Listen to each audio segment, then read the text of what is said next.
મિત્રો, આંતરરાષ્ટ્રીય મંચ પરથી અત્યારે એક તરફ હૃદય દ્રવી ઉઠે તેવા કુદરતી પ્રકોપના સમાચાર સામે આવી રહ્યા છે, તો બીજી તરફ પશ્ચિમ એશિયામાં ફરી એકવાર યુદ્ધ શરૂ થઈ ચૂક્યું છે. દક્ષિણ અમેરિકાના દેશ વેન્ઝુલામાં આવેલા સૌથી ભયાનક ડબલ ભૂકંપના કારણે અત્યાર સુધીમાં 1400થી વધુ લોકોના સત્તાવાર મોત નીપજ્યા છે, જ્યારે હજુ પણ 68,000થી વધુ નાગરિકો કાટમાળ નીચે લાપતા હોવાના અહેવાલો છે. આ ભયાનક માનવવાદી વચ્ચે આંતરરાષ્ટ્રીય બચાવ ટીમો ગ્રાઉન્ડ લેવલ પર સમય સામે જંગ લડી રહી છે, પરંતુ આ કુદરતી આફત વચ્ચે વૈશ્વિક કૂટનીતિમાં ત્યારે સૌથી મોટો ભૂકંપ આવ્યો જ્યારે હોર્મુઝની ખાડી પાસે ઈરાન અને અમેરિકા વચ્ચે થયેલી યુદ્ધ વિરામ સમજૂતીના ભંગના સમાચાર સામે આવ્યા. અમેરિકી સેન્ટર કમાન્ડ એટલે કે સેટકોમ દ્વારા સત્તાવાર પુષ્ટિ કરવામાં આવી છે કે ઈરાન દ્વારા એક વ્યાપારી જહાજ પર કરાયેલા હુમલાના જવાબમાં અમેરિકી વાયુસેનાએ ઈરાનના કેટલાક લશ્કરી ઠેકાણો ઉપર પ્રચંડ એર સ્ટ્રાઇક કરી દીધી છે. વેન્ઝુલાના કાટમાળ પરથી આવી રહેલા ચમત્કારી બચાવના અહેવાલો અને મિડલ ઇસ્ટમાં ડોનાલ્ડ ટ્રમ્પની છેલ્લી ચેતવણી સામે આવી છે, તેની પાછળનું આખું વૈશ્વિક ગણિત આપણે આ એપિસોડમાં સમજશું. નમસ્કાર મિત્રો, હું છું દિનેશ ઝાલા અને વિડીયોમાં આગળ વધતા પહેલા હજુ સુધી તમે અમારી ચેનલને સબસ્ક્રાઇબ નથી કરી તો તુરંત કરી લેજો. આ ચેનલ પર તમને ભારતીય રાજનીતિ, ગુજરાતની રાજનીતિ અને આંતરરાષ્ટ્રીય રાજનીતિના સચોટ અને સાચા ટ્રેડિંગ મુદ્દાઓ પર એપિસોડ પ્રોવાઈડ કરવામાં આવે છે.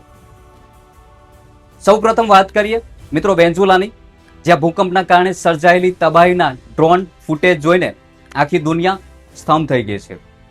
લાગવાયરા અને પાટનગર કરાકસ સહિતના મોટા વિસ્તારોમાં હજારો બહુમાળી ઇમારતો પત્તાના મહેલની જેમ ધરાશયી થઈ ગઈ છે. આ મુશ્કેલ સંજોગોમાં આંતરરાષ્ટ્રીય બચાવકર્મીઓ ભારે મશીનરી, દોરડા, પાવડા અને ઘણી જગ્યાએ તો પોતાના ખુલ્લા હાથે કાટમાળ હટાવીને જિંદગીઓ શોધી રહ્યા છે. આ અશક્ય લાગતી પરિસ્થિતિ વચ્ચે પણ આશાનું કિરણ ત્યારે જોવા મળ્યું જ્યારે અમેરિકી સર્ચ એન્ડ રેસ્ક્યુ ટીમે કાટમાળના પહાડની નીચેથી એક નવજાત શિશુને સહી સલામત જીવતું બહાર કાઢ્યું. માનવતાવાદી સંસ્થા એટલે કે જેમનું નામ છે સામારિટન્સ પર્સનું બોઈંગ 668 કાર્ગો વિમાન એક વિશાળ ઇમરજન્સી ફિલ્ડ હોસ્પિટલ અને જીવન રક્ષા દવાઓનો જથ્થો લઈને વેન્ઝુલા પહોંચી ચૂક્યું છે, જ્યાં દરરોજ 100થી વધુ ગંભીર દર્દીઓની સારવાર કરવાની વ્યવસ્થા ઊભી કરવામાં આવી છે. જોકે આપત્તિના સમયે વેન્ઝુલાના સ્થાનિક પ્રશાસન અને સત્તાવાળાઓની નબળી કામગીરી સામે વૈશ્વિક મીડિયામાં તીખી આલોચના જોવા મળી રહી છે. ગ્રાઉન્ડ રિપોર્ટ અનુસાર સૌથી વધુ પ્રભાવિત વિસ્તારો સુધી સમયસર સરકારી મદદ નથી પહોંચી રહી.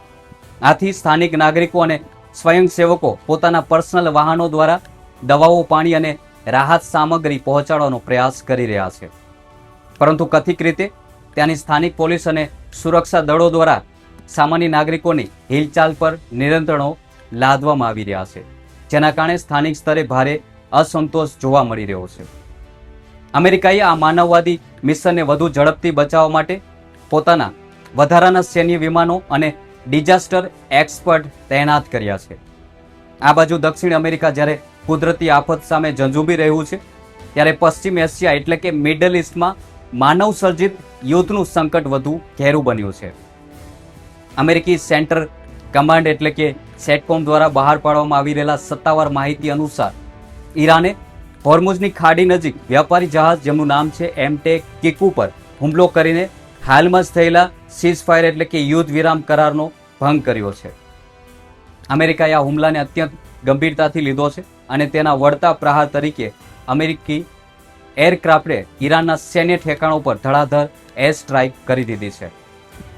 અમેરિકી સેનાના સત્તાવાર દાવા મુજબ આ એર સ્ટ્રાઇકમાં ખાસ કરીને ઈરાનના સર્વેલન્સ એટલે કે જે દેખરેખ કરતા હોય તે કેન્દ્રો પર, કોમ્યુનિકેશન સુવિધાઓ પર, air defence system, drone storage location અને દરિયામાં માઇલ્સ બિછાવનારા સૈન્ય પ્લેટફોર્મને સચોટ રીતે નિશાન બનાવીને તબાહ કરી નાખ્યા છે. આ પ્રચંડ તણાવ છતાં સેટકોમે દાવો એ પણ કર્યો છે કે વૈશ્વિક અર્થતંત્ર માટે મહત્વપૂર્ણ એવા હોર્મુઝથી વ્યાપારી જહાજોની અવરજવર હજુ પણ ચાલુ રાખવામાં આવી છે. અમેરિકી આ સૈન્ય કાર્યવાહી બાદ રાષ્ટ્રપતિ ડોનાલ્ડ ટ્રમ્પે ઈરાનને અત્યાર સુધીની સૌથી આકરી અને સીધી ચેતવણી આપી દીધી છે, જેનાથી વૈશ્વિક મંચ પર ખળભળાટ મચી ગયો છે. રાષ્ટ્રપતિ ટ્રમ્પે સોશિયલ મીડિયા પર સત્તાવાર નિવેદન જારી કર્યું છે અને તેમણે કહ્યું છે, જો ઈરાન આ રીતે વારંવાર યુદ્ધ વિરામ કરારનું ઉલ્લંઘન કરવાનું ચાલુ રાખશે તો ભવિષ્યમાં તેનું અસ્તિત્વ જ જોખમમાં મુકાઈ જશે. ટ્રમ્પે પોતાના નિવેદનમાં સ્પષ્ટ શબ્દોમાં જણાવ્યું છે કે અમેરિકી વાયુસેનાએ સીઝ ફાયર એગ્રીમેન્ટના વારંવાર થઈ રહેલા ભંગનો જવાબમાં ઈરાનની મિસાઇલ અને ડ્રોન સ્ટોરેજ સ્થાનો તેમજ કોસ્ટલ રડાર્સ સાઇટોને તોડી પાડી છે. એક તરફ વેન્ઝુલામાં 68,000થી વધુ જિંદગીઓ કાટમાળ નીચે ભોટ પર લાગેલી છે અને બીજી તરફ સુપર પાવર અમેરિકા અને ઈરાન વચ્ચે પરમાણુ સંપન્ન મિડલ ઇસ્ટમાં મોટો સૈન્ય ટકરાવ શરૂ થઈ ચૂક્યો છે. આ વૈશ્વિક ઘટનાક્રમ દર્શાવે છે કે આખી દુનિયા અત્યારે એક બહુ મોટા અને નાજુક વળાંક પરથી પસાર થઈ રહી છે. એક તરફ વેન્ઝુલામાં કુદરતી આપત્તિ સામે ઝઝૂમી રહેલી હજારો જિંદગીઓ બચાવવા માટે આંતરરાષ્ટ્રીય સ્તરે એકતાની જરૂર છે, જ્યાં સ્થાનિક વ્યવસ્થાની ખામીઓ અને પોલીસ પ્રશાસનના નિયંત્રણોના કારણે માનવવાદી રાહત પહોંચાડવામાં મુશ્કેલી પડી રહી છે.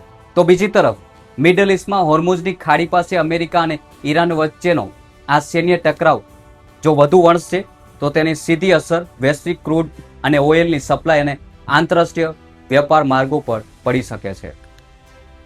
રાષ્ટ્રપતિ ડોનાલ્ડ ટ્રમ્પની આકરી ચેતવણી અને અમેરિકી સિટકોમની એર સ્ટ્રાઇક બાદ હવે આખી દુનિયાની નજર એ વાત પર ટકેલી છે કે શું ઈરાન આ વૈશ્વિક દબાણ સામે નમતું જોગશે કે પછી મિડલ ઇસ્ટમાં ફરી એકવાર કોઈ મોટો યુદ્ધનો ભડકો થશે.